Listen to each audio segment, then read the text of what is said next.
একটা প্রশ্ন সবার মনে, আর্ট কলেজে যেতে হবে নাকি আর্ট কলেজ না গিয়ে আমি শিখতে পারবো, আর্ট কলেজে ইম্পর্টেন্ট কতটা, দাদা আমি আর্ট কলেজে যেতে পারিনি, আমি কি আঁকা শিখতে পারবো, আমার দ্বারা কি পেন্টিং হবে, এই একটা প্রশ্ন হাজার হাজার মানুষ আমাকে ইনবক্সে করে।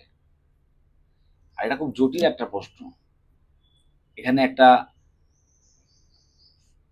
শ্রেণীর মানুষ, শিল্পী যারা আর্ট কলেজে পড়াশোনা করেছে, আবার কিছু মানুষ যারা যেতে পারেনি বা করতে পারেনি, তাদের মধ্যে একটা কনফিউশন তৈরি হয় যে কোনটা ইম্পর্টেন্ট। এখন আমার একটা সাধারণ প্রশ্ন সবার কাছে, যে সূর্য থেকে যখন পৃথিবীর সৃষ্টি হলো, তখন একটা আগুনের গোলা থেকে আর একটা আগুনের গোলা ভাগ হয়ে সিম্পল ভাবে পৃথিবী সৃষ্টি হলো,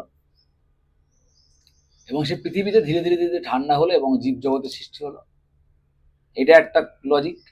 সেখানে মানুষের সৃষ্টি হলো এবং সেই মানুষ নিজের আনন্দের জন্য ছবি আঁকা শুরু করলো, এবং ছবি আঁকতে আঁকতে একটা সময় অনেক কিছু তারা সাধনা করলো এবং সেগুলোকে একটা পুঁথিবদ্ধ করে বই তৈরি হলো, আঁকার বই, এবং তাদের নলেজগুলোকে একটা জায়গা থেকে দেওয়ার জন্য ইনস্টিটিউট বা আর্ট কলেজের ব্যাপারটা, কনসেপ্টটা এলো, যতটা আমার ধারণা।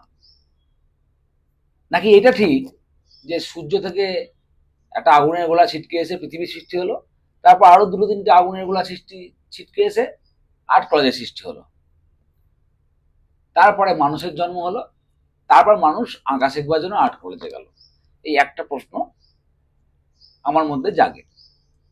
এবার প্রশ্ন হচ্ছে আর্ট কলেজের বেনিফিট কি আছে। এখানেও আমার যে ব্যক্তিগত ধারণা, যেটা আবিষ্কার করেছি, আমি যেটা মনে মনে করি, খুব সাধারণভাবে তোমাদের বুঝিয়ে দিচ্ছি।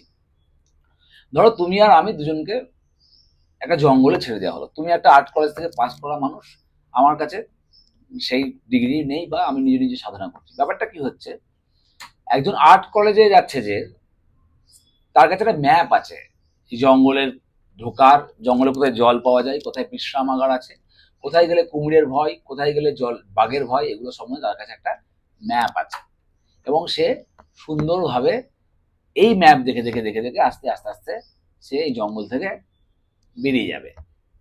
একদিনের জার্নি বা দুদিনের জার্নি সেটা কিন্তু কভার করে আর জঙ্গল থেকে বেরিয়ে যাবে। আর যে সেলফ টট কথাটা আমি ঠিক বিশ্বাস করি না, যে নিজে নিজে প্র্যাকটিস করছে, প্রকৃতিকে দেখে শিখছে, তার কাছে ব্যাপারটা কি হবে, তার কাছে কোনো জঙ্গলের ম্যাপ নেই, কোনো আইডিয়া নেই, সে এই জঙ্গলের মধ্যে ঢুকলো। অনেক ক্ষেত্রেই হতে পারে সে হারিয়ে গেল এবং মারা গেল, কিন্তু যে বেরিয়ে আসতে পারবে এই জঙ্গলটা কভার করে, তার কাছে ওই ম্যাপের বাইরেও অনেক কিছু হয়তো সে আবিষ্কার করতে পারে। হয়তো সে নতুন একটা পুকুর আবিষ্কার করেছে, নতুন একটা গাছ আবিষ্কার করেছে, একটা সুন্দর পাহাড় আবিষ্কার করেছে, তার সময় হয়তো বেশি লাগলো, কিন্তু তার যে এক্সপিরিয়েন্সটা সে গ্যাদার করলো সেটা অনেক বড়। আর্ট কলেজ কি করে, আর্ট কলেজ তোমার সামনে একটা সুন্দর সিলেবাস, তুমি যদি ভুল করো সেখানে তোমায় আটকাবে, তোমার সঠিক রাস্তা দেখাই। আর্ট কলেজের স্বনামধন্য শিক্ষক শিক্ষিকারা, তারা চেষ্টা করে তোমাদের প্রপার গাইড দেওয়ার জন্য, যাতে করে তোমরা ভুল পথে চালিত না হয়, কনফিউজ না হও, কি আঁকবো, স্কাল্পচার করবো না সিরামিক করবো না পোর্ট্রেট করবো না পেন্টিং করবো, ওয়াটার কালার করবো না অয়েল করবো, এই যে কনফিউশন বিরাট। সেখানে ধাপে ধাপে ফার্স্ট ইয়ারে একরকম, সেকেন্ড ইয়ারে একরকম, থার্ড ইয়ারে একরকম, তারপর সেখানে তোমরা মডেল পাবে, নিউড স্টাডি করতে পারবে, ছেলে মেয়েদের ফিগার জেস্টার সম্বন্ধে সঠিক ধারণা পাবে, যেটা বাইরের স্টুডেন্টদের খুব ডিফিকাল্ট হয়ে যায়, মডেল পাওয়া খুব মুশকিল হয়ে যায়, অ্যানিমাল স্টাডি এগুলো সম্বন্ধে মুশকিল হয়ে যায়। কিন্তু চাইলে পারা যাবে, এমন জিনিস নয় যে আমি আর্ট কলেজ যাইনি আমি মডেল আর জুয়ারি করতে পারবো না, তুমি চাইলে পারলেও পারতে পারো। তার জন্য তোমাকে সেই দৃঢ় প্রতিজ্ঞাবদ্ধ হতে হবে যে আমি করব। শুধু বললেই হবে না যে আমি আর্ট কলেজে না গিয়েও করে ফেলবো, বা আমি আর্ট কলেজে গেলেই বিরাট আর্টিস্ট হতে হবে। সবার প্রথম, আমার মতে সবার প্রথম যেটা ইম্পর্টেন্ট সেটা হচ্ছে তোমার নিজের চেষ্টা, সেটা আর্ট কলেজে গিয়ে হোক বা আর্ট কলেজে না গিয়ে হোক, তোমার নিজের যদি 100% কনফিডেন্ট থাকে, চেষ্টা থাকে, এবং বড়দেরকে সম্মান করা যদি গুণটা তোমার থাকে, সিনিয়রদের সম্মান করা, গুণী লোকেদের সম্মান করা, সবার কাজকে অ্যাপ্রিসিয়েট করার অবশ্যই ভালো কাজ, যেগুলো ভালো নয় সেগুলোকে অ্যাপ্রিসিয়েট করাটা কোনো মানে বুদ্ধিমানের পরিচয় নয়। একটা বড় একটা কথা আছে যে অতিরিক্ত প্রশংসা কিন্তু পতনের কারণ হয়ে যায়।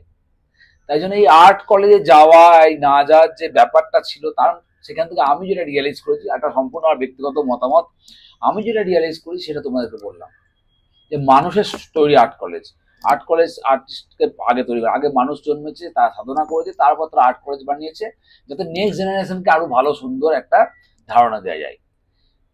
এমন ব্যাপার নয় যে আর্ট কলেজে গেলেই তুমি বিরাট শিল্পী হয়ে যাবে, আবার এমন কথা নেই যে তুমি আর্ট কলেজে না গেলে কিচ্ছু করতে পারবে না। তোমার নিজের ইচ্ছা শক্তি, তোমার নিজের সাধনা, নিজের প্র্যাকটিস, নিজের একাগ্রতা এবং দৃঢ় সংকল্পবদ্ধ যদি তুমি হও, তুমি উভয় ক্ষেত্রে তুমি সব সাফল্যতা পেতে পারবে। পৃথিবীর অনেক বিখ্যাত বিখ্যাত আর্ট কলেজ থেকে পাস করে অনেকে সাফল্য হয়নি, সফলতা পায়নি, আবার আর্ট কলেজে না গিয়েও অনেকে ওয়ার্ল্ড ফেমাস আর্টিস্ট তৈরি হয়েছে। তো এই দ্বন্দ্বের মধ্যে থাকবে না, শুধু নিজের প্র্যাকটিস করে যাও। যদি কারোর যাদের এজ হয়ে গেছে, যাদের এখন আর বয়স নেই আর্ট কলেজে, তারা কি করবে, তারা কি আঁকবে না? আঁকতেই পারে।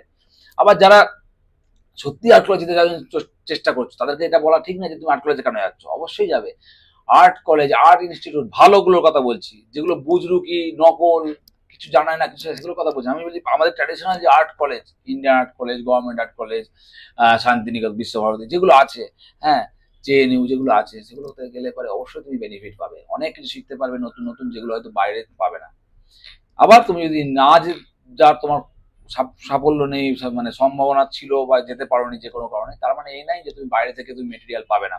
সবকিছু পাবে, সবকিছু অ্যাভেলেবল হবে। সবাইকে যোগাযোগ রাখতে হবে। আর্ট কলেজের টিচারদের কাছ থেকে তোমরা বাইরে থেকেও শিখতে পারবে, তাদের কাছ থেকে নলেজ নেবে, এক্সিবিশনে যাবে, এক্সপিরিয়েন্স সিনিয়ররা দেখা হবে, তাদের কাছ থেকে নলেজ নেবে, প্র্যাকটিস করে প্রচুর প্রচুর দেখতে হবে, নেচারকে অনেক দেখতে হবে, তাহলে সফলতা তোমার কাছে আসবে।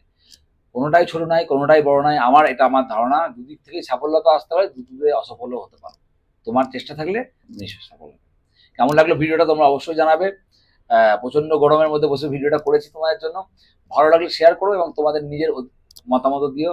অনেক ধন্যবাদ, ভালো থাকো, অনেক কাজ করো, সুন্দর সুন্দর লাইফে সফল হও। Bye bye.